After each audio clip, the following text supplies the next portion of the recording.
রাষ্ট্রপতি মোহাম্মদ শাহাবুদ্দিনের পদত্যাগের সম্ভাবনা নিয়ে নানা গুঞ্জন চলছে। তবে এ বিষয়ে এখন পর্যন্ত রাষ্ট্রপতির দপ্তর থেকে কোনো আনুষ্ঠানিক বক্তব্য আসেনি। এ বিষয়ে আরো খবর নিয়ে বঙ্গভবনের সামনে থেকে যুক্ত হচ্ছেন সহকর্মী সাজিদ সরকার।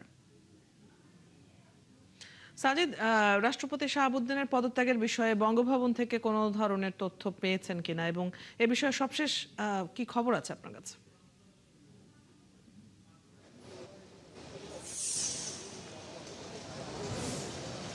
অদিতি, এখন পর্যন্ত আনুষ্ঠানিক কোনো বক্তব্য দেয়া হয়নি। তবে আমাদের কাছে যে তথ্য রয়েছে সেই তথ্য অনুযায়ী এই বঙ্গভবন থেকে যে চিঠি অর্থাৎ পদত্যাগপত্র সেটি কিন্তু এখন প্রস্তুত রয়েছে। সেই প্রস্তুতের পর সেটি কিন্তু জাতীয় সংসদে নেওয়া হবে এবং জাতীয় সংসদ ভবনে স্পিকার তিনি কিন্তু দেশে ফিরেছেন এবং দেশে ফেরার পর তার দপ্তরে কিন্তু ইতিমধ্যে যাওয়ার খবর আমরা জেনেছি এবং সেখানে কিন্তু তার যে কার্যক্রম, তার যে দপ্তরি যে কার্যক্রম সেটি কিন্তু তিনি বুঝিয়ে দেবেন ডেপুটি স্পিকারের কাছে। এটি আসলে আমরা যে তথ্য সেই তথ্য পেয়েছি, এটি কিন্তু আসলে একেবারে আনুষ্ঠানিক কোনো বক্তব্য নয়।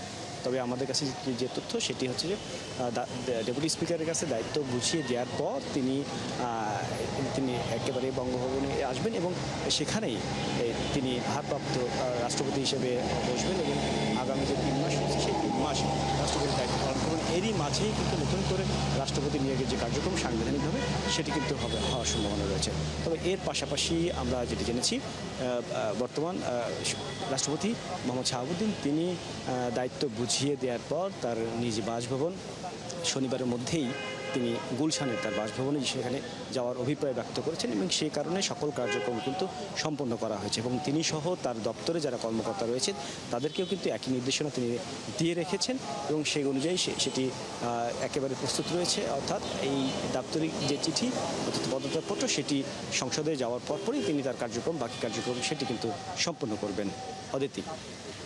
সাজিদ, ধন্যবাদ আপনাকে। আপনার কাছ থেকে আমরা জেনে নিচ্ছিলাম সবশেষ খবরগুলো। দর্শক, সহকর্মী সাজিদ সরকার আমাদের সাথে যুক্ত ছিলেন এতক্ষণ বঙ্গভবনের সামনে থেকে।